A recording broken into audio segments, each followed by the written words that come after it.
And last night, let's go to the end of the game. What was it, 17 seconds left or 20 seconds left in the game? They try and draw something up. Kudos to Denver. They sniffed out all of it, and they didn't get a great look, so they called timeout again. And people are like, oh, Joe doesn't take timeouts. It took 2 in 20 seconds to try and get something great. Sometimes, folks, the other team does something really good to stop you from winning the game. And that's kind of what happened last night. And I thought, you know, we have to give credit somewhere else. You're gonna have to, because that was a really high-end basketball game. Celtics Beat is brought to you by FanDuel, the exclusive wagering partner of the CLNS Media Network. What's up, everybody? New edition of Celtics Beat. Great to have you here with us. You may be thinking, but wait, Koff, you guys normally record on a Sunday. Well, 2 responses to that. 1, we can do whatever the hell we want. And 2, we figured, you know what? Why not bring it to you on a Saturday around all the craziness that is the football weekend, just in part because the Celtics, they played on Friday. This was a pretty big deal against the defending champion Denver Nuggets. And of course, they play again on Sunday. So in the interest of giving this show and potential talking points just a little bit more shelf life, let's come at you, sandwich this broadcast in on a Saturday. And we are thrilled to be here with you, Adam Kaufman, Evan Valenti. Seth Landman's back with us, who really, you know, I've wanted to have him back on for a few weeks now, and he's been very difficult to schedule with. But putting that aside, busy man. But putting that aside, I think everything happens for a reason. I'm a big believer in that. And I think the fact that we were able to do this show with you here today as opposed to in past weeks, it just makes more sense because the Celtics are coming off of really the most anticipated game that has been on their schedule for some time. You know, given that obviously the 19-0 at home going into a gigantic test with Nikola Jokic and the Denver Nuggets coming into the Garden.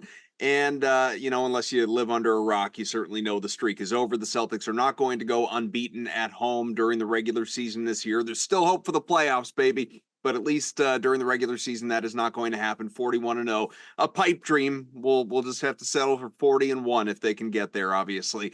But I'm curious what the perspective is for you guys looking back on that game Friday night. Obviously, it was a narrow loss to the Nuggets. I'm not going to sit here and say, you know, Boston choked it away or anything like that. It's not like the Celtics were ever dominating that game and running away. And my God, how did the Nuggets get back into it and that sort of thing? It was nothing like that. They had a lead late. You know, they certainly could have won the game. But I guess that brings me to this, Seth. I think that the Celtics, if in fact, you know, we live in this like alternate universe where the Celtics do go, you know, 40-1 at home, which I know is not going to happen, but let's just say, I think they could look back at this game and say, that was a missed opportunity. That was a winnable game that we let kind of slip through our fingers a little bit. Yeah, I mean, it was a winnable game, which I think is to their credit as a team. I mean, like Denver's 2 best players, one of whom happens to be the best player on the planet right now, they had pretty good games, you know, 34, 35 points apiece. Yeah. They were making their shots. Jamal Murray was like cooking everyone we tried to put on him. So, I mean, like, yes, it's a missed opportunity, but also like, I think if you watch the Celtics fourth quarter again, specifically the last few minutes where they were struggling to score points, I don't think you're going to hate those possessions if you don't look at whether the shot went in or not. I mean, like, except for the final possession of the game. And I would love to get into that. I think that is a real issue. The way they execute in moments where there is only one possession left or in 2-for-1s, things like that, like moments where the process dictates that like one guy is supposed to have the ball and shoot it. I think the Celtics struggle in those moments. But I was actually pretty encouraged down the stretch that they kept running their stuff and generating open shots. Like, could Tatum have pulled it back in transition and not tried to drive on a 3-on-1? Sure, but also that's the very complaint that he doesn't get to the rim enough that people seem to have about him. So I'm not really at this point. I'm not really sure what people want from these guys. You know, it's a game against the best team in the league, and they missed a bunch of threes. What were they, like 32% on threes last night? If they, you know, if they shoot their normal percentage, they win against the best team in the league. And I think that's basically all you can ask for. I will say that possession that you're talking about that a lot of people have talked about with Jason Tatum going to the bucket 1-on-3. I was one of those people in real time screaming at my television, like, what are you doing? Slow it down. Let your teammates catch up and turn this into a real possession. And I do think there's an argument to be made there. But, Sure. But what I will contend is that in the immediate aftermath, I'm not even like, sleeping on it or rewatching the fourth. No, the immediate aftermath of that play where they simply just show it again in slow motion. They show the instant replay because my feeling was the reason I didn't like it in the heat of the moment was he didn't seem like he was ever in control. He seemed like he was forcing it, down the lane and ultimately, lost control. When in reality, what happened was he was in control. He tried to get around a couple of guys, and as he went up at the last moment, the ball got knocked away. So, it was defended well. I'm not going to really credit the defense so much because, again, there were 3 of them and 1 of him. It should have been defended well. Again, that's the argument for slowing it down. But at least I can understand what he was thinking, as opposed to, in the moment, initially feeling like he was just, it was like a ball rolling down a hill was what it felt like watching it in real time. When, again, you watch it back and it's like, no, all right, I see what he was trying to do. It just didn't work. Yeah, I mean, I would agree with that. I think, like transition opportunities are the easiest ways to score in the NBA. There's what was there, less than a minute left in a game where they needed a bucket? Like, you got to try to take the chances you can take. And I think there is a sense with players that they think they might get fouled in those situations. I sort of would question whether that's a good idea. Part of what I want to get into at some point, if we have time, is that I think the Celtics actually need to shoot more threes in these situations, but maybe we'll get there. I don't know. I mean, I thought Tatum played like a really, really, really good floor game last night. I thought he was like totally in control. I was watching with a couple friends and we kept commenting on how easy the game seemed to be coming to him. I just think they missed a bunch of open looks. It happens sometimes. Yeah, you go back and look at. I think it's mandatory viewing. If you don't know by now, the guy on Twitter handles Nate NEIGHT. I think it's Nate with underscore. You know who I'm talking about. I think it's I think if you're going to talk about this game, it's mandatory requirement to go back and watch the last 4 minutes of the game because he did a good job of stringing all the offensive section together, all the offense plays. They were all good looks. They were all good shots, like with the exception of maybe one of the threes they took at the end, but they got the offensive rebound and the ball kicked out to Derek White, who, again, Derek White makes the right play 97% of the time, and he took an open 3 and he was short. It just happens. I mean, I thought last night the thing I took away was I thought in the first half when they were only up 6 and they had won the turnover game, they were winning the points in the paint and they were killing the Nuggets from 3. The fact they were only up 6, I thought was a problem just because if all those factors are in your favor and you're only winning by 6 against the best team in the league, they're going to come out and do something different and you're going to have to adjust. Those are just 2 really awesome teams. I was really impressed with the defense on both ends last night. I love the people that are like, oh, Boston only scored 4 points in the last 4 minutes and 50 seconds. Well, guess what? Denver scored like 6. So it's not like anybody was lighting it up from the field last night at the end of the game. It was just really 2 incredible basketball teams going at it. If the Jays aren't like 1 for 2 of 15 combined from 3-point range last night, they win a game. So, I mean, there was no more just sphincter tightening moment than watching Jaylen Brown miss those 2 free throws when you're down a couple and then immediately miss a 3-pointer after they actually got an offensive board on it. That was just. And they got the offensive board after that and they kicked it out to White for the 3 and he missed it. So missed it's again. Again, Seth, we've talked about this on the show a ton. It's more to me about the process than the results sometimes. And the process last night was really good at the end of games. This is the one thing I think people are getting really lost on here is like, oh, they're not clutch or they're X or they're Y and they're Z or they stink. Like, okay, it's totally different now than it was in past years where the ball, like I used the example in the Minnesota game the other night when Tatum was at the top of the key, swings it to Al swings it one more to Holiday in the corner with 20 seconds left and he buries the 3 to go up 2. And it's like, that's the stuff where you're like, oh, this team is starting to really finally get it. It's not about one guy dribbling out at the end of the game to try and get something. It's more about finding the right shot at the right time. And last night, let's go to the end of the game. What was it, 17 seconds left or 20 seconds left in the game? They try and draw something up. Kudos to Denver. They sniffed out all of it, and they didn't get a great look, so they called timeout again. And people are like, oh, Joe doesn't take timeouts. It took 2 in 20 seconds to try and get something great. Sometimes, folks, the other team does something really good to stop you from winning the game. And that's kind of what happened last night. And I thought, you know, where we have to give credit somewhere else, you're going to have to, because that was a really high-end basketball game. I do want to say though, if we could drill down to the very to Tatum's decision with 5 seconds left though, because I do think this is where I want to get I want to back up and get a little philosophical about this team. Like let's not even call it threes. Let's call it jump shots versus like post ups, driving to the rim kind of possessions. If you look at the tracking data and what the guys on this team are great at, what they're great at is spot ups. That's like spot up shooting possessions. They have like 5 guys who are in the top like 80 percentile or higher.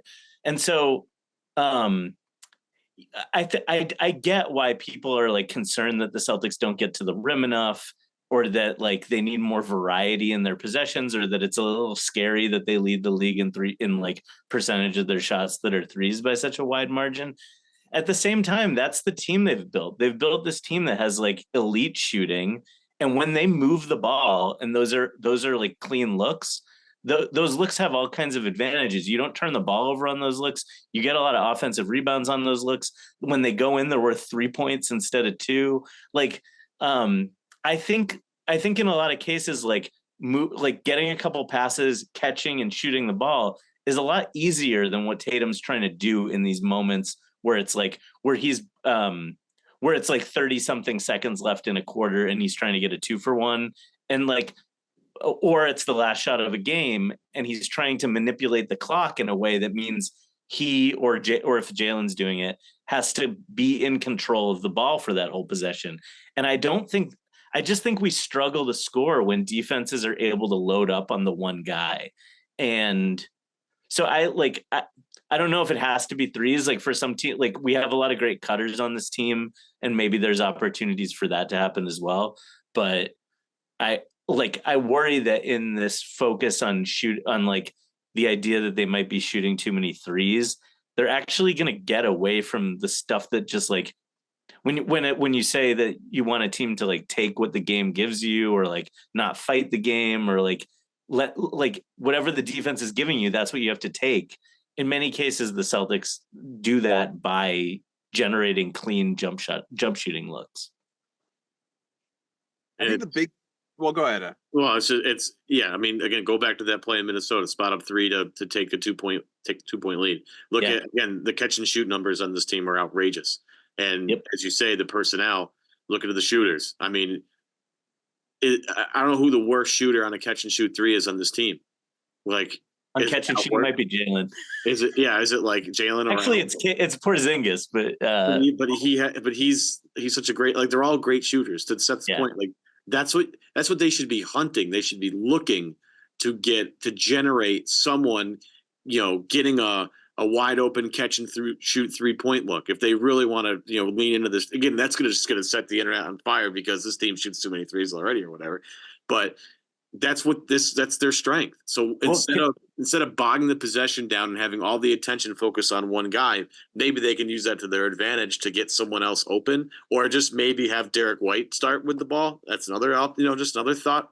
But like, again, we're talking semantics at the end of the game against the best team in the league, not named the Boston Celtics. So you're talking about really high end basketball, and the execution has to be high. That's all. Just one quick little stat about this.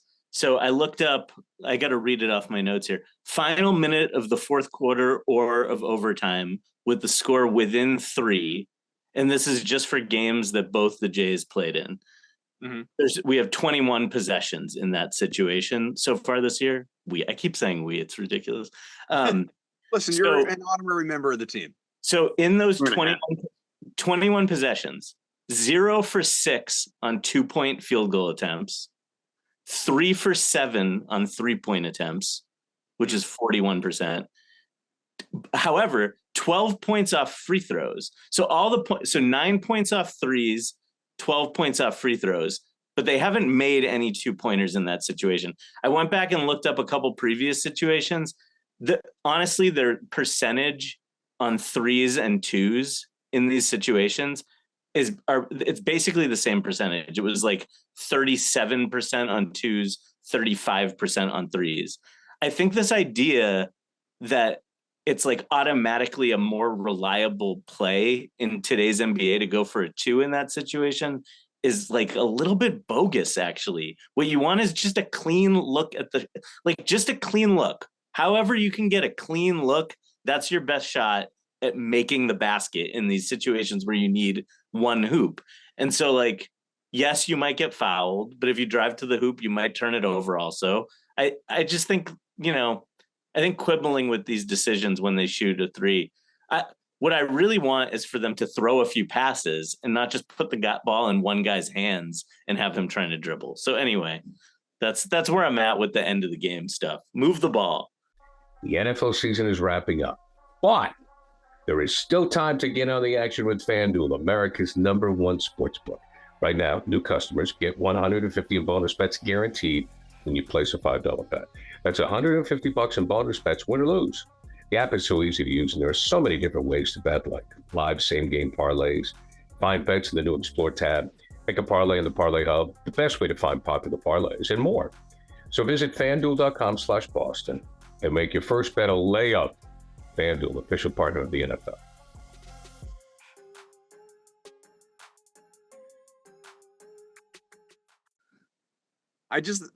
We're generally a bigger picture show, obviously, than a post-game show, and I don't feel like this conversation has been entirely a game recap. Obviously, we're sort of like what we were just talking about, trending into some of the bigger things that matter. But we often joke in our text thread, and we will text constantly about this team and about the league, and we'll you will be you're borderline famous, Seth, for saying none of this matters. Like, let's just get to the playoffs. And we've talked about that a lot on this show, with you and without you. Just the notion that there's nothing this team can necessarily prove until April, May, June. And I think that's true. That in mind, obviously it would have been great if the Celtics beat the Nuggets and we're sitting here and we're talking about 20-0 and dissecting the home schedule and who's the next team that realistically could trip them up. And it'd be a fun conversation to have. It's dead. That doesn't matter, though. I think independent of the result in this most recent game, the thing that I'm just really happy about, Ev talked about it, the two terrific teams playing terrific basketball. And it's not even like the Celtics, best players were at their best. Jason Tatum did not have his best game. Jaylen Brown, sure as hell, at least offensively, did not have his best game. You could say that Jokic was phenomenal. Whether or not it was his best, I'm not saying, but he was phenomenal. Jamal Murray was phenomenal. Those two guys playing the two-man game they do, absolutely incredible. But I like that, not that I ever anticipated this, but I like that it wasn't, be it on one side or the other, the Rockets game again, the Spurs game again. Like, I just think if there is something to be gained for this team with the playoffs still a ways away, but they'll be here before you know it. It's playing tight games against good teams that you very realistically could see later on in the playoffs. And you want them to show you some of their best stuff, just as you're showing them some of your best stuff. You want to let some of those tricks out of the bag a little bit and see what this thing ends up looking like, in the long term. But I think that there's value in that. Like, these games beyond that, the win-loss of it all, it doesn't matter, because this team, based on where it is in the standings right now and the head start that it's given itself, maybe it'll be one, maybe it won't be, but it's definitely going to have home court. The Celtics aren't going to slide that much. So generally these games, they don't matter in terms of the results. What does matter is how you're playing them, how you're going through them, what you're learning about not only the opposition, but about yourself in the moment that you can take with you down the stretch. And, I just don't think that as many playoff runs as this group has had, or the prime players in this group, and as many deep playoff runs, as much experience as there is, you can't have too much. You can't have too much experience. So I think that is something we could take out of that game as a positive. I hear you. I do. I swear I hear However, you. I just think, okay, here's what I think. The Celtics' best game, actually, let's not put it that way. The Celtics, B+ game is better than any other team's B+ game. If they, I think they have the best team in the league right now. My question is, how often can they reach their A game when another team is playing their A game? And so I think that is where, against a team like Miami last year in the playoffs, or, if the Celtics play against the Nuggets in the finals this year, for example, the Nuggets are going to find their A game. That's what Jokic does in the playoffs. They tighten up their rotation. All the stuff where Michael Malone is playing these 5-man bench lineups that are getting killed, that goes away in the playoffs. We saw Aaron Gordon at center last night. That's going to happen in the playoffs. Can the Celtics, against another team that's playing their absolute best, when it comes to the couple of most important possessions in a game, can they find a way to get out of their one of the Jays has to have the ball, and can they just move the ball and generate the shots that have been made that make them a better average team than any other team in the league? Can they get to those things that they're great at? And I think that's what we keep seeing. And I do think hopefully the Porzingis and the post thing helps out with that. Hopefully Holiday's ability to do a little more creation helps out with that. But I think when I say there's nothing for us to learn here, what I'm saying is none of it matters to me until we're in the finals against a team that's just as good as us, in those possessions. And that's what's going to determine whether they win the title. I think if the Celtics play the game they played last night, for the first 47 minutes and 55 seconds, they're going to win the championship. But it's those last 5 seconds that I'm worried about. Well, yeah, and what's interesting is, I don't know if you would say Denver had their A+ game last night, because the guys that aren't Jokic and Murray weren't great. I mean, offensively, there wasn't a lot going on there. So, Boston has the ability to make teams play their B+ game as well, which I think you can hold your hat on. The one thing I'll say in terms of this team is, and I think I want to piggyback kind of off what Seth just said in terms of becoming kind of too Jays reliant in the games. I think they forget that they have Kristaps Porzingis on the team as a safety valve, and they don't go to it a ton. And I think it's just because they've never had somebody like that on this team to really help both of those guys out. And, with 5 seconds to go, there's a whole bunch of things you could do, but I'm talking before that, trying to get him involved more in not just, pick and pop from three, but let's see if we can get Porzingis a post touch. Because one of the things that's gone up this year is Porzingis' free throw rate has been through the roof this year. He's drawing fouls he's like a magnet this year. It's I think maybe his best year in terms of free throw rate, in his career. And I think they should lean into that a little bit more in the second half of games. He started the game off. He was on fire. He was basically going toe to toe with Jokic to start the game. It was Jokic 12, Porzingis 11 the first 3 minutes, and it was wonderful to watch. It was beautiful. But you just kind of forgot about him in the second half, and I don't know if that's because the flow of the game dictated that, or if that's just because it became too Jays. I don't know. I'd have to go back and watch the game again to get that sort of feel for it. And we're not 24 hours removed from that game. So it's, obviously haven't been able to do that yet. But this is, again, part of the process that we talk about, learning each other. Obviously, this team today is way better than it was when they started the season. I mean, they are way better now. It's so much fun to watch this team because of the way they share the ball, move the ball. Defensively, they're doing so many things. Just as a quick quip, if anybody wants to talk about how bad Joe Mazzulla is, listen to what Jamal Murray said about what they did defensively against him last night. They threw everything at Jamal Murray. He just couldn't miss. They did a lot of stuff, 2-1-2 zone, straight man. They did a bunch of stuff with him last night. But can Joe or can the team find a way to just change it a little bit at the end and change again the addition of Porzingis was to help change the geometry of the floor. And instead of becoming, and this is what Brad talked about, they became too easy to guard at the end of games because they're so three reliant. They need to just lean into the low post stuff a little bit more. I think that'll go a long way for them. But again, here we're sitting here. It was a fantastic game last night, potentially an NBA Finals preview. I loved every second of it. I would watch 7 more just like it. I had so much fun. The tension was unreal. The crowd was great. Just a few tweaks, and again, we're talking about the 2 best teams in the league. And again, I haven't watched everybody every game, but that's some of the highest level basketball I've seen this year, without question. Take a quick break to type. Today's show is brought to you by Factor Meals. Get started on your resolutions with Factor so you're ready for the new year. Factor is ready to eat meal delivery, takes the stress out of meal planning and sets you up for success in the new year. Skip the grocery store, prep work, cooking fatigue, all that stuff that comes with making a home-cooked meal, and instead get a chef-created and crafted, dietitian-approved meal delivered literally right to your door. All you gotta do is open the door, pick the box, bring it inside, put it in the microwave. That's it. Over 35 meals to choose from per week, including options like keto, calorie smart, vegan and veggie, and more, plus over 55 weekly add-ons. You'll have a ton of nutritious and flavorful options to kickstart your resolutions. Skip the overpriced takeout trap. Don't do DoorDash.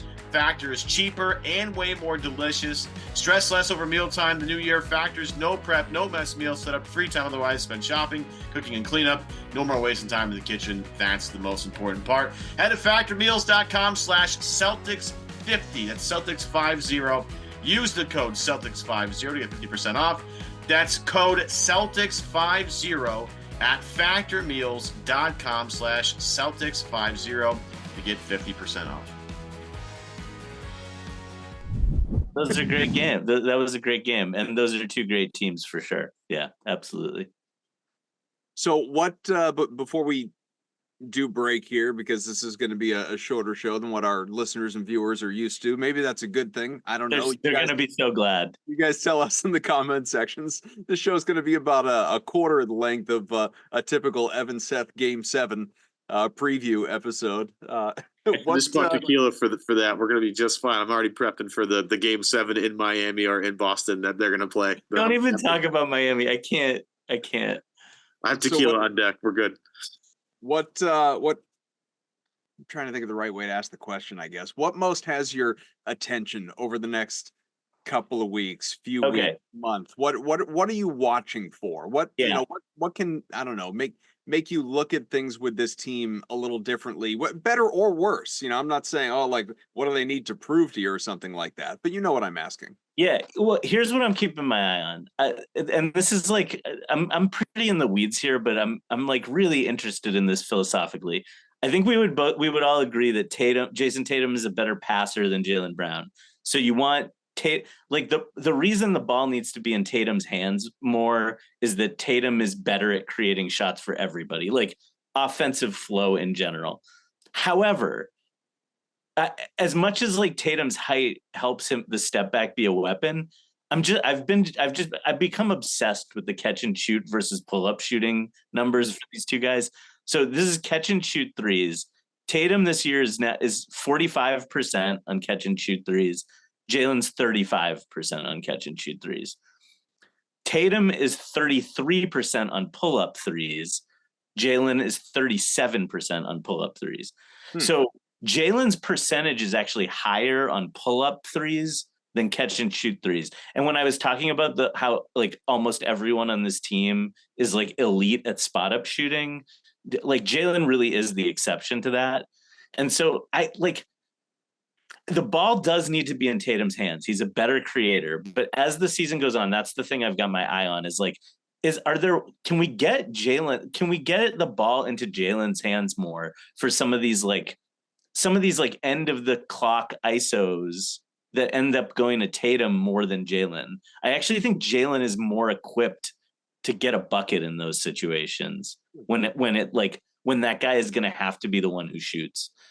So that's a thing I've got my eye on. Well, there's the headline right there, Kaufman. Should Jaylen be taking the shots at the end of games? Right. Yeah, there's your headline. There it is. And look, the data sort of supports that. And it's just the thing is with Tatum, the catch and shoot numbers are going to always be outrageous. The problem is he doesn't get too many of them. That's the only problem.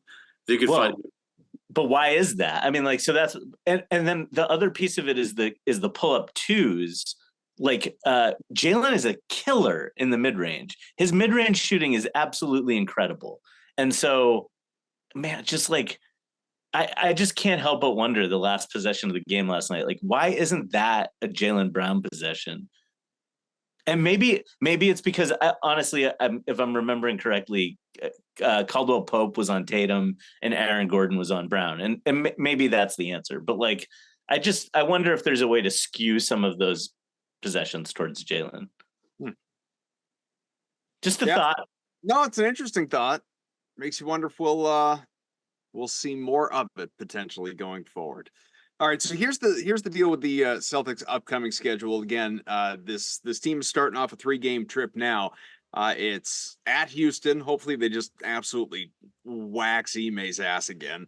At Dallas and at Miami. These are the 3 games you've got coming up during the week before Saturday return home against the Clippers, which in all likelihood will probably, I don't know, we'll come at you at some point during the week. I don't know if it'll be on Sunday in between those Saturday-Monday games or at some other point during the week. Either way, rest assured, sometime over the course of the next 7-8 days, you will have another show from Evan and I am looking forward, obviously, to having a guest along with us. But Seth, you're not on with us nearly enough. We always love having you, so thank you for joining us and offering the truly you perspective that this team has each and every time out.